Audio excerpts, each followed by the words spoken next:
So to log unhandled exceptions, we're going to use a very popular package called Elma.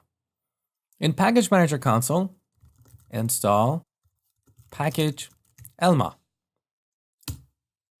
Elma stands for Error Login Modules and Handlers. The way it works is that it plugs into the request processing pipeline, and if there is an unhandled exception, it will grab its details and store it. By default, it stores these details in the memory, but with a small configuration, you can have it store exceptions in different kinds of databases. Now let's see this in action. Back to the browser, I'm going to go to home/about to throw an exception. Now for your information, I've changed the custom error settings to remote only, and that's why you're seeing the exception details here locally. But let's say we have deployed our application to the production, and a few exceptions have happened here and there. To see these exceptions, we can navigate to elma.axt. So Elma registers this endpoint, and when we hit this endpoint, we see the exceptions Elma has captured. So we can see the host, the type of the exception, the error message, the user who got that exception, as well as date and time. Now here's the beauty. If we click on this link, details, we see a page that simulates the yellow screen of death. So we can see the exception message as well as the stack trace. In this case, I can see that this exception happened in the About action in Home Controller on line 19. And if we scroll down, we can see server variables at the time the exception happened.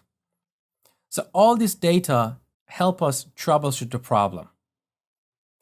Now a couple of things here. First of all, this endpoint elma.axt is only accessible locally for security reasons. When you deploy your application and you want to access this remotely, you need to do a bit of configuration. In web.config, search for elma.axt. You see this location element. And inside this location element, we have the familiar web.config structure. So we have system.web. Inside system.web, we have HTTP handlers. So Elma registers a handler for this path, elma.axt. So when we hit that endpoint, this class, error log page factory, is executed.